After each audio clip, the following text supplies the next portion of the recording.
అనంత కరుణామయుడు అపార కృపాశీలుడు అయిన అల్లాహ్ పేరుతో ప్రారంభిస్తున్నాను.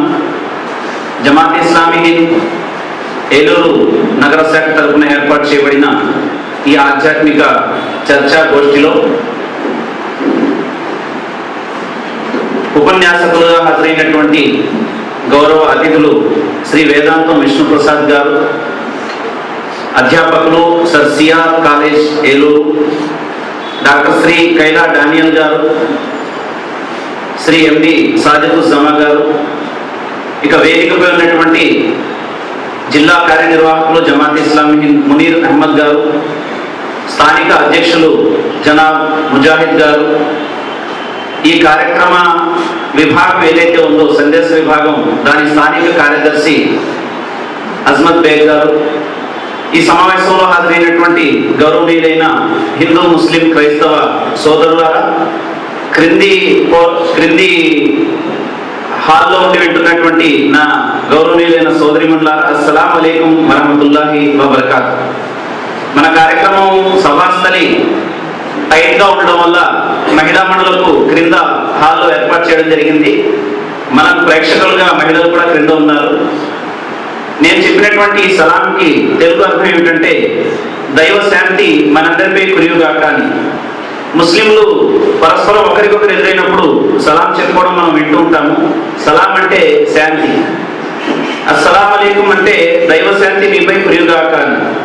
ఈ మాటను విన్నటువంటి ఎదుటి ముస్లిం కూడా వాలేకుం సలాం అంటాడు, అంటే ఆ దైవ శాంతియే మీపై కూడా కురియుగాక అని ఈ పదాలకు అర్థం. ఈ సలాం అనేటువంటి పదం నుంచే ఇస్లాం అనేటువంటి పదం రావడం జరిగింది. మహాశైలారా, మన ముందు స్పీకర్స్ లేక టాకర్స్ మాట్లాడలేదు, ఆరేటర్స్ మాట్లాడారు, అంటే ప్రసంగంలో దిట్టలు మాట్లాడారు. మన ముందు బ్రహ్మాండమైనటువంటి వక్తలు తమ యొక్క అమూల్యమైనటువంటి అభిప్రాయాలు తెలియజేశారు. వారి అభిప్రాయాలు 99-100కి ఎంతైతే వ్యత్యాసం లేదో, ఎంత తక్కువ వ్యత్యాసం ఉందో ఆ విధంగా మొత్తం అందరి సభికుల మన్ననలు పొందేటువంటి అభిప్రాయాలు కూడా ఏకాభిప్రాయమే కలిగి ఉన్నాయని మనం చెప్పొచ్చు. దీన్ని ఒకే మూసలో చెప్పేదైతే మతములన్నీ చేరి మంచినే బోధించేవి, మతులు మంచివైన మతమేల చెడ్డది అని చెప్పి ఒక మహనీయుడు అన్నారు. అదే సారాంశాన్ని మన వక్తలు ఇక్కడ ప్రకటించడం జరిగింది. ఉదాహరణకి సర్వే జన సుఖినో భవంతు లేక మానవ సేవయే మాధవ సేవ అని వైదిక ధర్మం చెప్తుంది. సర్వ హిందూ సుఖినో భవంతు అని కానీ, హిందూ జనే సుఖినో భవంతు అని కానీ చెప్పడం లేదు. అంటే ధర్మం బోధన విశాలంగా ఉంది, మానవాళి అందరినీ కలుపుకున్నది తప్ప పార్షియాలిటీ అక్కడ లేదు. పవిత్ర బైబిల్ గ్రంథంలో నిన్ను వలే నీ పొరుగువారిని ప్రేమించు అంటాడు తప్ప నిన్ను వలే నీ పొరుగు క్రైస్తవుడినే ప్రేమించు అని ప్రస్తావించడం జరగలేదు. అక్కడ పార్షియాలిటీ లేదు. మానవ మహోపకారి అంతిమ దైవ ప్రవక్త ముహమ్మద్ సల్లల్లాహు అలైహి వసల్లం కూడా ఏమన్నారంటే, మీరు భూవాసులపై కరుణ చూపండి, ఆకాశవాసి మీపై కనికరిస్తాడు అన్నారు. భూవాసులైన ముస్లింలపై కరుణ చూపండి అని ఎక్కడ చెప్పలేదు. అంటే ఇక్కడ మానవాళి మధ్య ఈ వైషమ్యాలు కానీ, లేక మానవుల మధ్య విభజన రేఖ కానీ, మానవుల మధ్య అంతః కలహాలు కానీ, ఇవన్నీ కూడా మానవ స్వయంకృతాపరాధం వల్ల జనించినవి తప్ప సర్వోన్నతుడైనటువంటి దైవం సర్వమానవాళి కోసం, సర్వమానవ కళ్యాణం కోసం ఆయన పంపించినటువంటి బోధనల్ని మనిషి విస్మరించడం తప్ప మరేమీ కాదు అని చాలా స్పష్టంగా మనం ప్రస్తావించవచ్చు. మన టాపిక్ కూడా దైవ భావన మానవ జీవితంపై దాని ప్రభావం. అంటే రెండు అంశాలు ఈ మొత్తం అంశంలో నిబిడీకృతమై ఉన్నాయి. ఒకటి దైవ భావన, యద్భావం తద్భవతే అంటారు. అంటే మనిషి ఏ భావన కలిగి ఉంటాడో అదే జరుగుతుంది, లేక అదే ఏమవుతుంది అమల్లోకి వస్తుంది అనేటువంటి అర్థంగా దాన్ని వాడడం జరుగుతుంది. అంటే మనిషి తన మనోమస్తిష్కాల్లో ఏ సిద్ధాంతాన్ని అయితే జీర్ణించుకుంటాడో అదే సిద్ధాంతాన్ని అతను ఆచరణలో పెట్టేటువంటి ప్రయత్నం చేస్తాడు. కాబట్టి అతను ఏ సిద్ధాంతాన్ని అయితే తెలుసుకోవాలో దాన్ని సరైనటువంటి రీతిలో తెలుసుకోవాలి అనేటువంటిది సహజంగా చెప్పబడేటువంటి విషయం. అందుగురించే పెద్దలు అంటారు, సదాలోచన ఈజ్ ఈక్వల్ టు సదాచరణ, దురాలోచన ఈజ్ ఈక్వల్ టు దురాచరణ. అంటే ఆలోచన సక్రమైనది ఉన్నట్లయితే, అతని భావజాలం సక్రమమైనది ఉన్నట్లయితే అతని ఆచరణ కూడా అదే విధంగా ఉంటుంది. ఎందుకంటే ఆచరణపై ప్రభావం చూపించేటువంటిది ఆలోచనే కాబట్టి. కనుక మంచి ఆలోచన కలిగినటువంటి వారిగా దేశ ప్రజలు మారాలి. తద్వారా దేశం సమైక్యంగా ఉన్నత నైతిక భారతావనిగా వికసించాలి. ప్రపంచ దేశాల్లో ఒక ఆదర్శవంతమైనటువంటి దేశంగా వెలుగొందాలి. దీని కొరకు మా వంతు ప్రయత్నం జమాతే ఇస్లామీ సుమారు 60 సంవత్సరాల నుంచి భారతదేశంలో చేస్తుంది. ఇక మహాశయ గారు మనం అంశానికి వచ్చినట్లయితే, మొట్టమొదటి దైవ భావన. దైవ భావనకు సంబంధించి వక్తలు బ్రహ్మాండమైనటువంటి విషయాలు ముందు ప్రస్తావించారు. మొదటిది, మానవాళి అందరికీ ఒక సృష్టికర్త అనేవాడు ఉన్నాడు. దీని మనిషి తప్పనిసరిగా గ్రహించి తీరాల్సిందే. సైంటిస్టులు కూడా, ఐన్స్టీన్ గారు కూడా దేర్ ఈజ్ సమ్ పవర్ అని అన్నాడు. అంటే ఇవన్నీ చూసిన తర్వాత ఏదో ఒక శక్తి ఈ విశ్వాన్ని నడిపిస్తుంది అని ఆయన ఒప్పుకున్నాడు. ఇక ఆ శక్తినే ఆధ్యాత్మిక గ్రంథాలు దేవుడు అని పిలుస్తాయి. ఎందుకంటే శక్తి అనేది ఏదైతే ఉందో అది వివేకం లేనిది, జ్ఞానం లేనిది అయి ఉన్నట్లయితే ఈ విశ్వ వ్యవస్థ సక్రమంగా, క్రమానుగతంగా, క్రమశిక్షణయుతంగా, సమతుల్యంగా నడిచేది కాదు. ఏ శక్తి గురించి సైంటిస్టులు చెప్తున్నారో ఆ శక్తి వివేకము, జ్ఞానము సంతరించుకుని ఉంది కాబట్టే ఈ వ్యవస్థ అంతా కూడా ఒక సుశిక్షణయుతంగా నడుస్తుంది. కనుక ఆ శక్తినే దేవుడు, లేక దైవము, లేక తెలుగులో సంస్కృతంలో అక్షర పరబ్రహ్మ, లేకపోతే ఈశ్వరుడు, లేక హిబ్రూ భాషలో యెహోవా, ఆయన్ని అరబిక్ భాషలో అల్లాహ్ అని పిలవడం జరుగుతుంది. అయితే ఉన్న శక్తి మాత్రం ఒకటే అనేది అందరూ విశ్వసించవలసినటువంటి ప్రధానమైన విషయం. ఎందుకంటే ఈ ఎగ్జాంపుల్ మనం మాటిమాటికి ఇస్తూ ఉంటాము. క్లాసులో నీళ్లుంటే నేను ముస్లింని కాబట్టి ఉర్దూ మాట్లాడేవాడిని కాబట్టి పాలి అంటాము, తెలుగు మాట్లాడేవాడు దాన్ని నీళ్లు అంటాడు, ఇంగ్లీష్ మాట్లాడేవాడు దాన్ని వాటర్ అంటాడు, తమిళ్ మాట్లాడేవాడు తన్ని అంటాడు. కానీ ఉన్నది మాత్రం ఒకటే పదార్థం. అదే విధంగా యెహోవా అని క్రైస్తవులు పిలిస్తే ఆయన్ని హైందవ సోదరులు ఆయన్ని అక్షర పరబ్రహ్మ అని కానీ లేక ఈశ్వరుడు కానీ ఆయన పిలుస్తారు. ఆయన్నే ముస్లింలు ఉర్దూలో ఖుదా అంటారు, అరబిక్ లో అల్లాహ్ అని పిలుస్తారు. ఇక్కడ ఈ అల్లాహ్, ఈ యెహోవా, ఈ అక్షర పరబ్రహ్మ అని పిలువబడేటువంటి ఆ శక్తి మూడు శక్తులు కాదు, అది ఒకటే శక్తి. ఎలాగైతే నీటిని మనం అనేక పేర్లతో పిలిచిన పదార్థం ఒకటే అవుతుందో అలాగే ఆ పిలువబడేటువంటి ఆ శక్తి కూడా ఒకటే. ఈ విషయాన్ని ముందు గ్రహించాలి. అయితే అక్కడ ఒక షరతు ఉంది. ఆ కండిషన్ ఏంటంటే, ప్రతి ద్రవ పదార్థము నీరు ఎలాగైతే కాదో అలాగే యెహోవా, ఈ పరమేశ్వరుడు లేక అక్షర పరబ్రహ్మ అల్లాని ఏదైతే ఆ శక్తిని పిలుస్తున్నామో ఆ శక్తికి మాత్రమే ఆ పదాన్ని ఆపాదించాలి. మరి దేనికి కూడా ఆ పదాన్ని మనం ఆపాదించకూడదు. ఇది ప్రధానమైన షరతు. ఎందుకంటే ఆ పదాన్ని పొందేటువంటి అర్హత ఆ శక్తికి మాత్రమే ఉంది అనేది మన గ్రంథాలు చాలా స్పష్టంగా ఇచ్చినటువంటి సాక్ష్యం. మరి ఆ శక్తి ఎవరిని ఆ దేవుడిగా ఆ విధంగా పిలవాలి అన్నప్పుడు ఆయన గుణాలు చాలా స్పష్టంగా ప్రస్తావించబడ్డాయి. ఎంత స్పష్టంగా అంటే హైందవ మత గ్రంథాలు, ధర్మ గ్రంథాల్లో శ్వేతాశ్వతక ఉపనిషత్తుది కూడా ఒక చక్కటి స్థానం. శ్వేత మహర్షి స్వయంగా తన శిష్యుల్ని ఆహ్వానిస్తూ ఆ శక్తి ఎవరో చెప్తాడు. అక్కడ ఆయన ఏమంటాడంటే, శ్వేతాశ్వతక ఉపనిషత్తులో 6వ అధ్యాయంలో 7వ మంత్రంలో అంటాడు, తమీశ్వరాణం పరమం మహేశ్వరం తం దేవతానాం పరమంచ దైవతం పతిం పతీనాం పరమం పరస్తాత్ విదామ దేవం భువనేశ మీడ్యం అంటాడు. నేను చెప్పిన ఏ గుణాలు అయితే ఉన్నాయో అవి ఆయన ఒక్క ముక్కలో చెప్పేశాడు. ఏమంటున్నాడు ఆయన? ప్రభువులకు ప్రభు, దేవతలకు దేవుడు, విశ్వారాధ్యుడు, అతీతుడు, యజమాని అయినటువంటి ఆ దేవదేవుని గురించి తెలుసుకుందాం రండి అని తన శిష్యులను ఆహ్వానిస్తున్నాడు. అంటే ఈరోజు మానవాళి అవగాహన లేకుండా ఎవరినైతే ఆరాధిస్తున్నారో వీరందరికీ కలిపి కూడా ఒక దేవుడు ఉన్నాడు. ఆయన ప్రభువులకు ప్రభువు, దేవతలందరికీ దేవుడు, ఈ విశ్వమంతటికి ఆరాధ్యుడు, ఈ విశ్వానికి real owner of the universe, వాస్తవ నిజమైనటువంటి యజమాని, అతీతుడు అయినటువంటి ఆ దేవదేవుని గురించి, ఇంకా ఎవరు దేవీ దేవతలు ఎవరైతే ఉన్నారో వారందరికీ దేవుడు అనేటువంటి ఆయన గురించి మనం తెలుసుకుందాం రండి అంటాడు. ఆ తర్వాత చాలా శ్లోకాలు, చాలా మాటలు వచ్చే విషయాలు ఏంటంటే, ఎవరిని గురించి మీరు తెలుసుకుంటే మీకు మోక్షం లభిస్తుందో, ఎవరి గురించి అయితే మీరు తెలుసుకుంటే మీ పుట్టుక లక్ష్యం నెరవేరుతుందో, ఎవరి గురించి మీరు తెలుసుకుంటే మీ నుంచి భయం తొలగిపోతుందో, ఎవరి గురించి మీరు తెలుసుకుంటే మీ కష్టాలు నష్టాలు అన్ని కూడా దూరం అయిపోతాయో, ఆయనని తెలుసుకోవడమే మీ పరమమైనటువంటి విధి అనేటువంటి విషయం చాలా స్పష్టంగా ప్రస్తావించడం జరిగింది. మనిషి ఒకవేళ తనను సృష్టించినటువంటి కర్త యొక్క హక్కుల్నే గుర్తించకపోయినట్లయితే తోటి మనుషుల హక్కుల్ని ఎలా గుర్తిస్తారో చెప్పండి?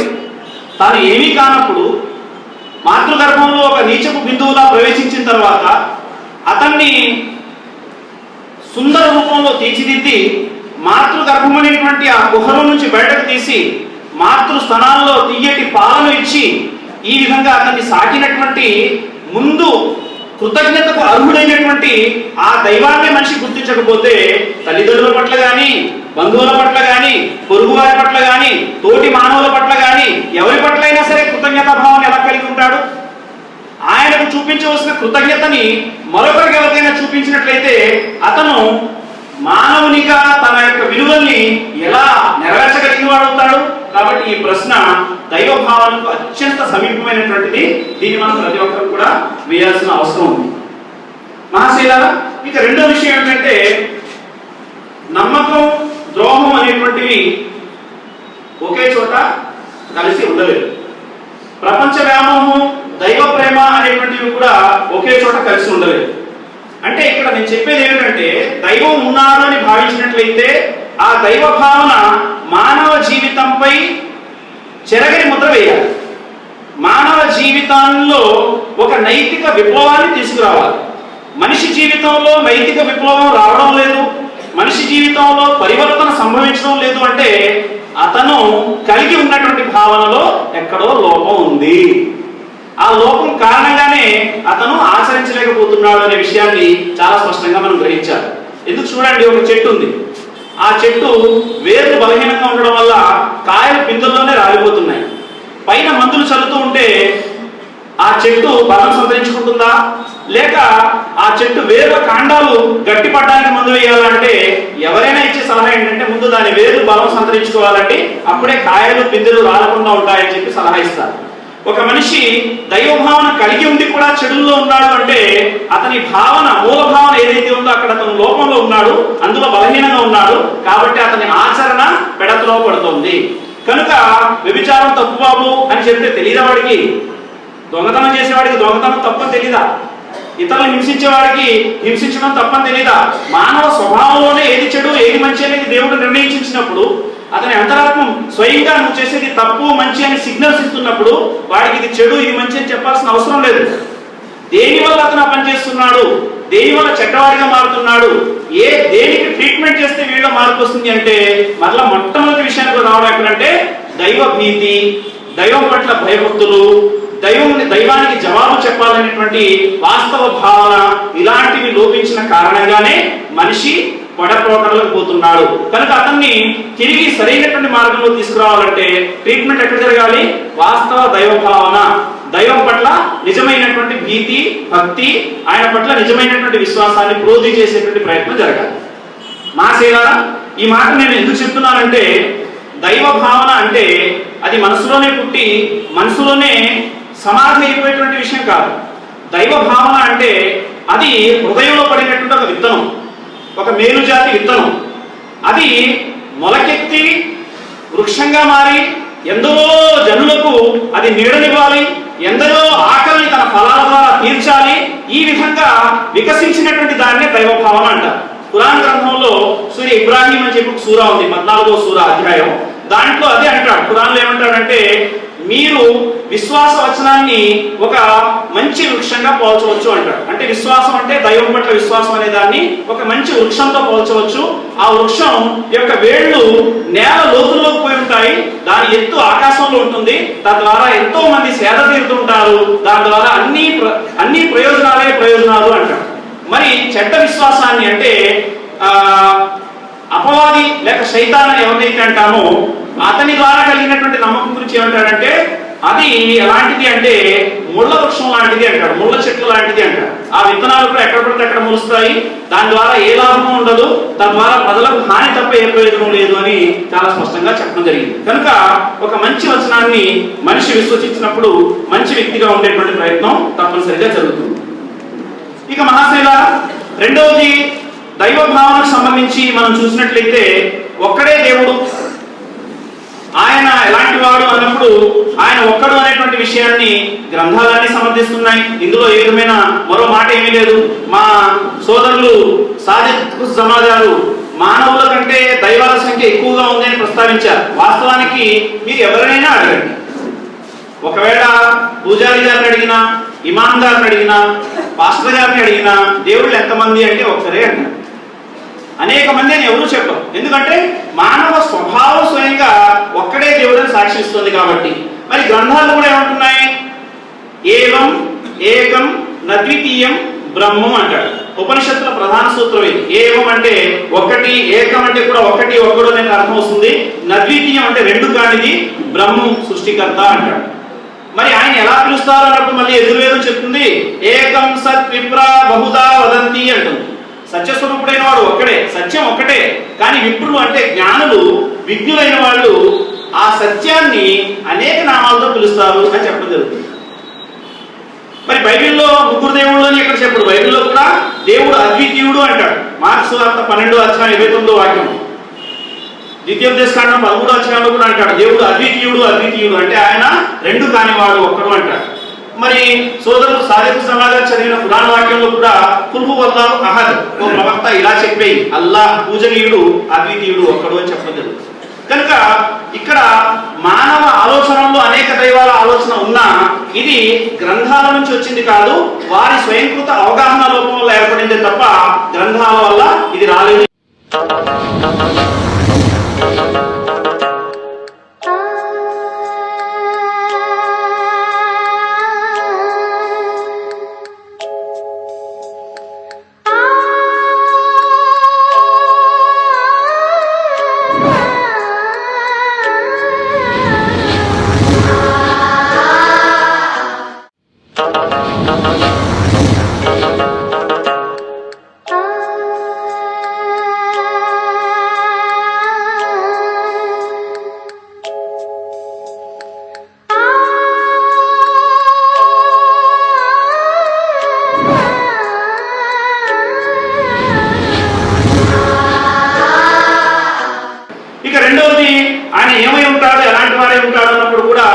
ముక్తసరిగా మనం ప్రస్తావించేదైతే ఆయన సృష్టికర్త అయి ఉంటాడు. దేవుడు సృష్టికర్త అయి ఉంటాడు. సృష్టికర్త అయి ఉంటాడు కాబట్టి ఆయన పూజనీయుడు అయ్యాడు. సృష్టి రాసి అయి ఉంటే ఆయన ద్వారా సృష్టించబడింది అయి ఉన్నట్లయితే ఒకవేళ సృష్టికర్త ఆదేశిస్తే దాన్ని ఉపయోగించడం తప్ప సృష్టికర్తతో సమానంగా దానికి ఏ స్థానం కూడా ఉండదు. అహం సర్వస్య ప్రభవః అంటాడు. అహం నేను సర్వస్వాన్ని ప్రభవింపజేసిన వాడిని, అంటే పుట్టించిన వాడిని, లేక నేను క్రియేటర్ని అన్నాడు. దేవుడు ఎవరంటే సృష్టికర్త. మీరు ఆదికాండం బైబిల్ గ్రంథంలో ఆదికాండం మొత్తం చూస్తే ఆది అందు యెహోవా భూమి ఆకాశములను సృజించెను, ఫలానా ఫలానా ఫలానా అని చెప్పి అన్ని అక్కడ లెక్కగట్టి అక్కడ ప్రస్తావించడం జరిగింది. అందుకనే పురాణ గ్రంథం మరి చాలా స్పష్టంగా ఏం చెప్తుందంటే 16వ అధ్యాయంలో 13వ వాక్యంలో ఏమంటుందంటే అఫమయ్యఫ్లు కమల్లాయఫ్లు అఫ్లా తజక్కరు, సృష్టించేవాడు అసలు ఏమీ సృష్టించని వాడు ఉభయులు సమానులేనా, మీరు మాత్రం ఆలోచించలేరా అంటాడు. అంటే కళ్ళున్నవాడు అంధుడు ఏ విధంగా అయితే ఒకటి కాలేరో, వెలుగు చీకటి ఏ విధంగా అయితే ఒకటి కాలేవో, అలాగే సృష్టికర్త సృష్టి రాసి ఏమాత్రం ఒకటి కాలేదు. కనుక మీరు సృష్టికర్తతో సమానంగా సృష్టించబడిన దేన్ని పోల్చకండి అనేది చాలా స్పష్టంగా ప్రస్తావించబడింది. రెండవది ఆయన పుట్టించేవాడు, ఆయన పుట్టించేవాడు. కనుక పుట్టేది ఏది కూడా పుట్టించే వారితో సమానం కాదనే విషయాన్ని కూడా మన గ్రంథాలు చాలా స్పష్టంగా ప్రస్తావిస్తున్నాయి. ఉదాహరణకి మనం శ్వేతాసత్ర ఉపనిషత్తులోనే 33వ అధ్యాయం 21వ మంత్రాన్ని తీసుకుంటే అందులో చాలా స్పష్టంగా ఏమంటాడంటే జన్మ నిరోధం ప్రవదంతి యస్య బ్రహ్మవాదినోహి ప్రవదంతి నిత్యం అంటాడు. ఎంత చక్కటి మాట అంటే బ్రహ్మజ్ఞానులు అంటే ఆయన గురించి తెలుసుకున్న వాళ్ళు ఏం చేస్తారట, శాశ్వతంగా జన్మరహితుడును అని ప్రశంసించేవాడు అయిన ఆ పరమాత్మనే తెలుసుకొనిచున్నారు అంటాడు. జన్మరహితుడు పుట్టుక లేనివాడు అంటాడు. భగవద్గీతలో 10వ అధ్యాయం 3వ శ్లోకంలో అంటాడు అదే మాట. యోమామజమనాదించవేత్తి లోకమహేశ్వరం అసమ్మూఢస్య మర్త్యేషు సర్వపాపైః ప్రముచ్యతే అంటాడు. ఎవడు నన్ను పుట్టుక లేనివానిగను, అజం అంటే జన్మరహితుడు, పుట్టుక లేనివానిగను, అనాది రూపునిగను, సకల లోకములకు న్యాయకునిగానే ఎరిగి ఉన్నాడో అట్టివాడు మనుష్యులలో అజ్ఞానం లేనివాడై సర్వ పాపముల నుంచి లెస్సగా విడవబడుచున్నాడు అని ప్రస్తావించడం జరిగింది. మరి ఈ మాటని బైబిల్ గ్రంథాన్ని అడిగితే దేవుడు పుడతాడా అని అడిగితే సంఖ్యాకాండంలో 23వ అధ్యాయం 19వ వాక్యం ఏమంటాడంటే దేవుడు అబద్ధమాటకు మానవ మాత్రుడు కాడు, పశ్చాత్తాపడుటకు నరపుత్రుడు కాడు అని ప్రస్తావించడం జరిగింది. మరి ఖురాన్ గ్రంథాన్ని అంతిమ దైవగ్రంథమైన ఖురాన్ అడిగినప్పుడు కూడా 112వ అధ్యాయంలో లం యలిద్ వలం యూలద్, ఆయన ఎవరికి సంతానం కాదు, ఆయనకి ఎవరు సంతానం లేదు అంటాడు.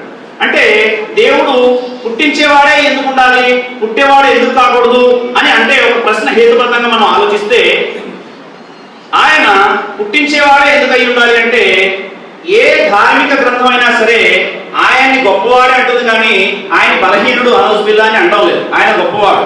ఆయన గొప్పతనం ఎల్లవేళలా ఉండేదా కాదా అంటే ఆయన ఎల్లవేళలా గొప్పవాడుగా ఉండేవాడు. ఎందుకంటే ఆయన కంటే ఉన్నతమైంది, ఆయన కంటే గొప్పది మరొకటి లేదు కాబట్టి ఆయన ఎల్లవేళలా గొప్పవాడుగా ఉండేవాడు. మసీదుల్లో ఇప్పుడే అజా అయ్యాయి. అజా అంటే పిలుపు అంటాం మనం దాన్ని. అక్కడ ఏం చెప్తున్నాడు, అల్లాహు అక్బర్. ఒక బాగా చదువుకున్నటువంటి ఒక వ్యక్తి కూడా అడుగుతున్నాడు, మీరు రోజు కూడా అక్బర్ చక్రవర్తిని జ్ఞాపకం చేసుకుంటారు ఏంటండి అని. వాస్తవానికి అక్బర్ అంటే పరిపాలించిన అక్బర్ చక్రవర్తి కాదు, అక్బర్ అంటే గొప్పవాడు అని అర్థం. అల్లా అంటే దేవుడు, దేవుడే గొప్పవాడు, దేవుడే గొప్పవాడు అని పిలవడం అన్నమాట అండి. ఈ గొప్పవాడుగా ఆయన ఎప్పుడు ఉండాలి అంటే అర్థం ఏంటంటే ఆయన పుట్టించేవాడై ఉండాలి. ఎందుకు, ఆయన కనుక పుట్టాడు అనుకోండి ఆ క్రెడిట్ లేక ఆ గొప్పతనం ఎవరికి వెళ్ళిపోతుంది, ఆయన కన్నవారికి వెళ్ళిపోతుంది. కనుక ఆయన ఎల్లవేళలా గొప్పవాడు అని మనం ఒప్పుకునేదైతే ఆయన పుట్టించేవాడే కానీ పుట్టేవాడు కాకూడదు. ఇది హేతుబద్ధంగా మనం ఆలోచించవలసిన విషయం. ఇలా చెప్పుకుంటూ పోతే చాలా గుణాలు ఉన్నాయి. ఆయన నాశనాన్ని కలగజేసేవాడు తప్ప నశించేవాడు కాదు. ఆయన మరణాన్ని ఇచ్చేవాడు కానీ మరణించేవాడు కాదు. ఎందుకంటే పుట్టేవాడే మరణిస్తాడు. అసలు పుట్టుకే లేని స్వామికి ఇక మరణం ఎక్కడిది? ఇది 3వ గుణం. ఆ తర్వాత గుణం ఏంటంటే ఆయన సమస్త బలహీనతలకి అతీతుడు. తినడం, త్రాగడం, నిద్రపోవడం, లైంగిక వాంఛల్ని తీర్చుకోవడం, ఆయనకు కూడా చెమట పట్టడం, ఆయనకు కూడా దాహం వేయడం, ఆయనకు కూడా ఆకలి వేయడం, మలమూత్ర విసర్జన లాంటి అవసరాలు ఆయనకు కూడా ఏర్పడడం, ఇవన్నీ ఎవరికి ఉంటాయండి? మానవులకు కాదు, జీవరాశులన్నిటికీ ఉంటాయి. పక్షులు తినవాయండి, అన్నిటికీ ఉంటాయి. కానీ ఈ బలహీనతలు ఎవరికి ఉండవు అంటే ఈ బలహీనతలకు అతీతమైన వాడు ఆయన. కనుక ఈ బలహీనతలు ఉన్నటువంటి ఏ వ్యక్తిని, ఏ భావాన్ని, ఏ మహనీయుణ్ణి, ఏ అవతార పురుషుణ్ణి ఎవరిని కూడా ఆయనకి సమానంగా పోల్చడానికి మన ధార్మిక గ్రంథాలు అవకాశం ఇవ్వడం అనేది 4వది. చివరిది ఏంటంటే ఆయన కనబడని వాడు, ద గాడ్ ఈజ్ ఇన్విజిబుల్ అంటాం. దీనికి ఎన్నో ఉదాహరణలు ఉన్నా ఎక్కువ చెప్పే అవసరం లేదు. మన వక్తలు కూడా ఆ మాటను ఉల్లంఘించారు. అవ్యక్తం అంటాడు 7వ అధ్యాయం 24వ శ్లోకంలో భగవద్గీతలో. అవ్యక్తం వ్యక్తిమాపన్నం మన్యంతే మామబుద్ధయః పరంభావమజానంతో మమావ్యయమనుత్తమం అంటాడు.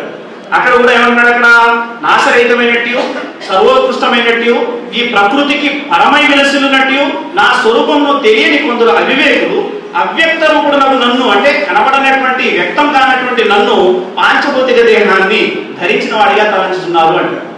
మరి బైబిల్ గ్రంథంలో అయితే అయ్యగారు చాలా స్పష్టంగా చెప్పారు.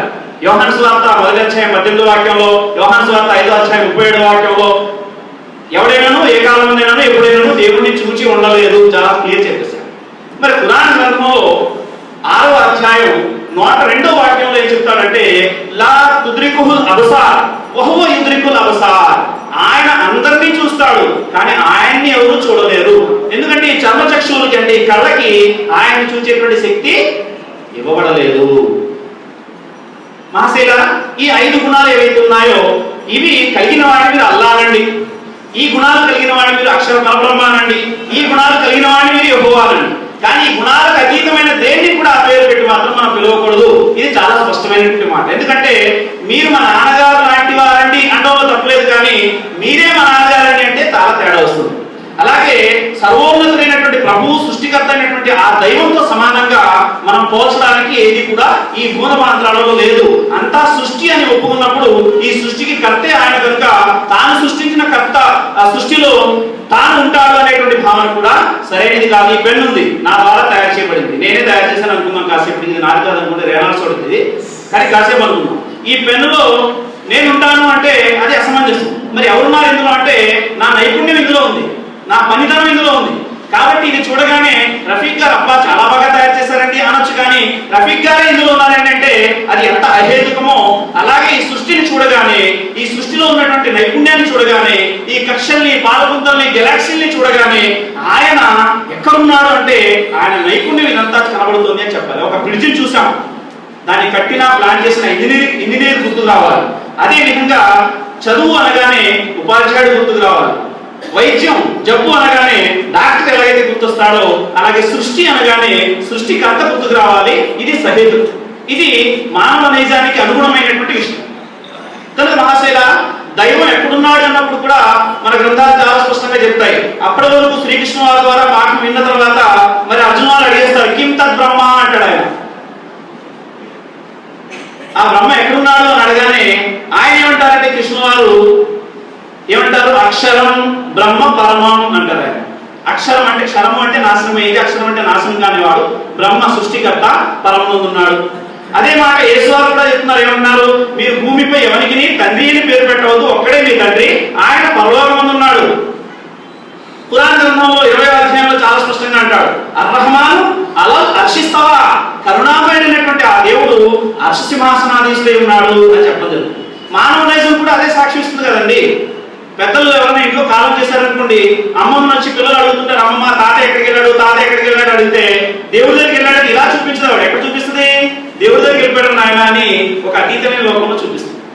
అలాగే ఎవరైనా క్రికెటర్ సెంచరీ కొట్టాడు అనుకోండి, ఆ సెంచరీ చేసిన తర్వాత ఎక్కడ చూస్తాడు అంటే ఆకాశంలో చూస్తాడు. అంటే మానవ నైజం కూడా దేవుడు ఎక్కడున్నాడు అంటే అక్కడే సాక్షి ఇస్తుంది. అయితే ఈ సృష్టి అంతా కూడా ఆయన ఉన్నాడు అని ఆయన ఉనికిని తెలియజేసేటువంటి ఒక సజీవమైనటువంటి సాక్ష్యం. ఆయన శక్తి ఈ మొత్తం విశ్వాన్ని ఆవరించి ఉందని చెప్పడానికి ఒక సజీవమైన సాక్ష్యం. ఆ విధంగా ఆయన ఉన్నాడు అనే విషయానికి ఇదంతా నిదర్శనం. కనుక మనం ఆయన్ని తెలుసుకోవాలి అనేది మానవుల యొక్క ప్రాథమిక బాధ్యత. ఈ భావన తర్వాత ఇంకో భావన ఏముండాలి, మనిషి నైజంలో ఎప్పుడు మార్పు వస్తుంది అంటే ఇప్పుడు ఇక్కడ మనం కాస్త ఆలోచించవలసిన విషయం. ఉదాహరణకి భారతదేశంలోనే కాదు ప్రపంచంలో పోలీస్ స్టేషన్లు పెరుగుతున్నాయా లేదండి? అసలు ఏది పెరిగితే ఏది తగ్గాలి అంటే గుళ్ళు పెరుగుతున్నాయా, ఆలయాలు పెరుగుతున్నాయి, మసీదులు పెరుగుతున్నాయి, చర్చీలు పెరుగుతున్నాయి. ఈ మూడు లేక గురుద్వారాలు కానీ లేక ఇతర మతాల యొక్క ఆరాధనాలయాలు కానీ అన్ని పెరుగుతుంటే ఏం తగ్గాలి? పోలీస్ స్టేషన్ తగ్గాలి. ఎందుకంటే పోలీసులు పన్నుకూడదు. కానీ ఇవి పెరిగే కొద్దీ ఇవన్నీ కూడా ఇంకా అంతకంటే ఎక్కువ పెరగాల్సి వస్తుంది. పోలీస్ రిక్రూట్మెంట్ సుమారు 10 సంవత్సరాల నుంచి జరగడం లేదు మొర్రో, అక్రమాలు పెరుగుతున్నాయి మొర్రో అని చెప్పి జనం కూడా స్ట్రైక్లు, హర్తాలు కూడా చేస్తున్నారు. అంటే ఇక్కడ లోపం ఎక్కడ ఉంది అంటే ఏ ఆధ్యాత్మిక భావాలు అయితే మనం కలిగి ఉన్నామని చెప్పి అపోహపడుతున్నామో ఆ ఆధ్యాత్మిక భావాల్లో వాస్తవికత లేకుండా పోతోంది. కాన్సెప్ట్ ఆఫ్ స్పిరిచువాలిటీ ఉండడం కాదు, రియల్ కాన్సెప్ట్ ఆఫ్ స్పిరిచువాలిటీ ఉండాలి. అంటే వాస్తవ ఆధ్యాత్మిక భావాలు ఉండాలి. వాస్తవ ఆధ్యాత్మిక భావాలు ఉంటేనే ఈ మానవ సమాజం చక్కటి మనుగడలో కొనసాగుతుంది. ఇది చాలా స్పష్టంగా తెలుసుకోవాలి. ఇప్పుడు మనం గ్రహించాల్సింది ఏంటంటే మనిషి జన్మతః పాపా కాదా అని అడిగినప్పుడు అయ్యగారు స్వయంగా అంటున్నారు ఏంటంటే మనిషి కర్మతః పాపి అనే విషయం ప్రస్తావించారు. నిజం, అది వాస్తవం. ఎందుకంటే పుట్టినటువంటి బిడ్డ చెడ్డవాడిగానో, దొంగగానో, దుర్మార్గుడుగానో పుట్టడు. పుట్టే బిడ్డ పవిత్రంగానో, పరిశుద్ధుడుగానే పుడతాడు, మంచివాళ్ళుగానే పుడతాడు. కానీ అతను చెడ్డవాడిగా ఎప్పుడు మారుతాడు అంటే అతని తల్లిదండ్రుల పెంపక లోపం కానీ లేక అతని సాంగత్యం కానీ అతన్ని చెడువాడిగా మారుస్తుంది. అంటే మానవ స్వభావం కూడా దేని మీద ఆధారపడింది అంటే నీతి నిజాయితీ మీద ఆధారపడింది. అయితే ఇక్కడ మానవ స్వభావానికి విరుద్ధంగా మనిషి ప్రవర్తిస్తున్నాడు కాబట్టి ఈ దారుణాలన్నీ జరుగుతున్నాయి. అతని స్వభావం ఏంటి? మాతృ గర్భం నుంచి బయటకు వచ్చినప్పుడు నిజాయితీపరుడుగా, నిష్కల్మషమైనటువంటి జీవిగా, పరిశుద్ధమైనటువంటి పవిత్రమైనటువంటి మూర్తిగా బయటకు వస్తున్నప్పుడు అదే విధానాన్ని పెంపొందించుకుని పెరిగి పెద్దవాడైనట్లయితే, అలాంటి వ్యక్తులే అలా పెరుగుతూ పోయినట్లయితే ఈ రోజు ఈ మీటింగ్ పెట్టుకుని మానవ జీవితంపై ప్రభావం గురించి మాట్లాడాల్సిన అవసరం లేదు. కాబట్టి మొట్టమొదటి పిలుపు ఏంటంటే జమాత్ ఇస్లామీ హిందీ ఈ వేదిక ద్వారా ఇచ్చేది ఏంటంటే మొట్టమొదటి మనిషి తాను పుట్టుక నుంచి ఏ స్వభావాన్ని అయితే తీసుకుని వచ్చాడో దాని వైపులోకి మరలాలి. ఇది ఫస్ట్ ఇచ్చేటువంటి సందేశం. మహాప్రవక్త ముహమ్మద్ సల్లల్లాహు అలైహి వసల్లం కూడా అదే అన్నారు, పుట్టే ప్రతి బిడ్డ కూడా విశ్వాసిగానే పుడతాడు, అంటే దైవభక్తుడిగా, మంచివాడిగానే పుడతాడు. కానీ అతని తల్లిదండ్రులు కానీ లేక అతని పరిసరాలు కానీ అతన్ని చెడ్డవాడిగా అంటే అవిశ్వాసిగా మారుస్తారని చెప్పడం జరిగింది. కనుక మొట్టమొదటి పిలుపు మనిషి తన స్వభావం వైపునకు మారాలి. ఎందుకు మాట్లాడుతున్నా ఈ మాట అంటే స్వభావ విరుద్ధంగా ప్రవర్తించే ప్రతి వస్తువు కూడా పాడవుతుంది. ఉదాహరణకి ఈ పెన్ను స్వభావం ఏంటంటే ఈ పేపర్ మీద రాయడం. దీని స్వభావానికి విరుద్ధంగా గోడ మీద బలబలా లాగామనుకోండి, దీన్ని పీకామనుకోండి, ఏమవుతుంది? పాడవుతుంది. అంటే అర్థం ఏంటంటే ఏ వస్తువు ఏ స్వభావం రీత్యా తయారు చేయబడిందో ఆ స్వభావానికి అనుగుణంగా ప్రవర్తించాలి. మనిషి మంచివాడిగా పుట్టాడు, తన స్వభావం అది. కానీ దానికి విరుద్ధంగా ప్రవర్తించడం వల్ల ఏమైంది? అశాంతి ఎవరికి వచ్చింది? పక్షులకు వచ్చిందా? లేకపోతే అడవుల్లో సంచరించే జీవరాశులు అశాంతి గురించి మాట్లాడుకుంటున్నాయా? నైతిక విలువలు దిగజారిపోయాయి మాట్లాడుకుంటున్నాయా? ఎవరు మాట్లాడుకుంటున్నారు? సృష్టికే తలమానికమైనటువంటి మకుటాయమానమైనటువంటి జీవరాశి అయిన మనిషి మాట్లాడుకోవాల్సిన పరిస్థితి ఎందుకు వచ్చింది అంటే మనిషి తన స్వభావాన్ని వదిలేశాడు. తన స్వభావం వైపునకు అతను మరలాలి. ఇది మొదటి విషయం. రెండవది, తనను పుట్టించినటువంటి కర్తని మనిషి గుర్తించాలి. ఎలా గుర్తించాలి అంటే సాజిద్ జమాగారు ప్రస్తావించారు. దైవ భావన అనేది ఎంత స్పష్టంగా ఉంటుందో అతని యొక్క జీవితపు ఆచరణ కూడా అంతే స్పష్టంగా ఉంటుంది అనేది కూడా మనం చెప్పాలి. ఇందాక దైవ గుణాలు తెలుసుకున్నాం. దాంట్లో అదనంగా మనిషి జీవితంపై ప్రభావం వేసేటువంటి గుణాలు ఏమిటి అంటే నేను కొన్ని గుణాలు రాశాను. ఒకటి, ఆయన అన్నీ చూస్తున్నాడు. దేవుడు అన్నీ చూస్తున్నాడు. మనం కూడా చూస్తున్నాం. మనం చూడడానికి ఏం కావాలండి? కళ్ళు కావాలి అంటాం మనం. వాస్తవానికి అందులో కూడా కళ్ళు ఉంటాయి. మనం చూడడానికి ఏం కావాలంటే వెలుగు ఆహారమే ఉంది. వెలుగు ఉంటే మనం చూడగలం, లేకపోతే చూడలేము. కానీ మనం ఆరాధించేటువంటి ఆ సృష్టికర్త అయినటువంటి దైవానికి వెలుగు చీకట్లతో నిమిత్తం లేదు. ఆయన వెలుగులో ఉన్నా, చీకట్లో ఉన్నా, ఒంటరిగా ఉన్నా, సామూహికంగా ఉన్నా, ఎక్కడ ఉన్నా సరే ఆయన చూస్తున్నాడు.